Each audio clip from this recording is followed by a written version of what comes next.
A história de hoje é sobre um gigante da Amazônia, um peixe incrível que quase desapareceu do mapa, mas que deu a volta por cima de um jeito espetacular. Nós estamos falando do pirarucu. Então se prepara, porque a gente vai mergulhar fundo na história desse verdadeiro fóssil vivo. E o mais legal é entender como ele foi salvo do perigo da extinção por duas estratégias que parecem opostas, mas que no fim se completaram de forma brilhante. O nosso roteiro vai ser assim, ó.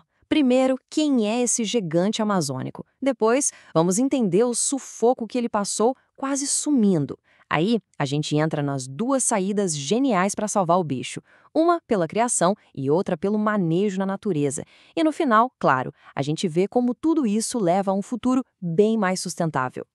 Beleza? Então vamos começar pelo começo. Afinal, o que é que esse peixe tem de tão especial? Olha só que bicho impressionante! Ele pode chegar a 3 metros de comprimento e tem umas escamas que são uma verdadeira armadura.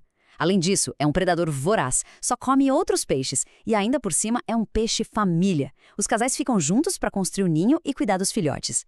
Mas a característica mais incrível que define a história dele é que ele respira ar. Sim, ele tem uma bexiga natatória que funciona como um pulmão, então de tempos em tempos ele precisa subir na superfície para pegar fôlego. É bom guardar essa informação porque ela é super importante.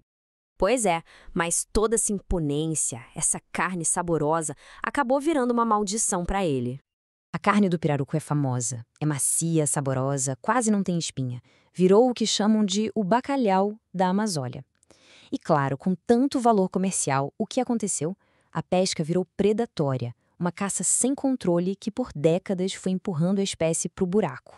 E para entender bem o tamanho do desastre, a gente precisa olhar para isso aqui. A pesca tradicional, com o arpão, era seletiva. O pescador esperava o peixe subir para respirar, via se era um adulto grande e só então arpoava. Os pequenos escapavam. Mas aí chegou a pesca com a tal da malhadeira. É uma rede que fica lá, parada na água, e pega tudo que passa. E agora, lembra que o pirarucu precisa respirar? Imagina ele preso debaixo d'água numa rede dessas. Ele simplesmente se afoga. É uma armadilha fatal. E o resultado foi esse. Chegou nos anos 90 e o pirarucu estava sumindo. Em muitos rios e lagos da Amazônia, ele já era uma lenda, uma história que os mais velhos contavam. O alarme soou, ou se fazia alguma coisa e rápido, ou o gigante ia desaparecer para sempre. Então, diante desse cenário de quase extinção, surgiram duas grandes frentes de trabalho. Vamos ver a primeira? A abordagem científica, que pensou: que se a gente criasse o gigante em cativeiro? E não foi simples não, foi um trabalho de formiguinha super detalhado. Os cientistas e criadores basicamente tiveram que recriar o ciclo de vida do pirarucu. Eles criaram ambientes para que os casais, que são monogâmicos, se formassem sozinhos. Depois, observaram todo o ritual, do ninho à desova. Aí, com muito cuidado, eles coletavam esses ovos e levavam para um laboratório, um tipo de berçário de peixe, sabe? Lá, com alimentação controlada, as chances de sobrevivência disparavam. E pensa bem, como é que se mexe com um peixe de 3 metros? Não dá para usar qualquer redinha. Foi preciso inventar a moda. Eles desenvolveram equipamentos específicos, como essas redes gigantes, os puçais e até macas de transporte, tudo para poder manejar esses bichões sem machucar nem o peixe nem as pessoas. E qual a grande sacada disso tudo? Simples. Criar uma fonte sustentável de pirarucu para o mercado. Com a criação em cativeiro funcionando, a pressão sobre os peixes que ainda viviam na natureza diminuiu drasticamente. Era uma forma de abastecer a demanda sem destruir a fonte. Mas enquanto a ciência trabalhava nos laboratórios, uma outra revolução completamente diferente acontecia lá no meio da floresta, nas margens dos rios.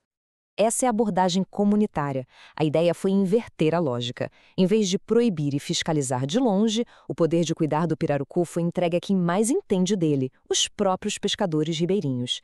Eles se tornaram os verdadeiros guardiões do peixe. E aqui não tem tecnologia de ponta, sonar, nada disso.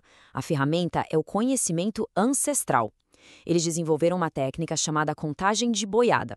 Quando o pirarucu sobe para respirar, ele faz um barulho e uma bolha na água. Pelo tamanho da bolha e pelo som, o pescador experiente consegue saber o tamanho do peixe. É um censo populacional feito de ouvido e de olho, uma sabedoria passada de pai para filho. Olha o que diz o seu Raimundo, mais conhecido como Farinha Seca, um desses contadores. Ele fala: quando a bolha era grande, ele sabia que o pirarucu também era grande. Essa é a ciência do pescador, e é por isso que existe o contador de pirarucu e eu sou um deles. Isso é sensacional. É a ciência do pescador em ação, a base de todo esse sistema. E como funciona na prática? É um ciclo. Primeiro, a vigilância.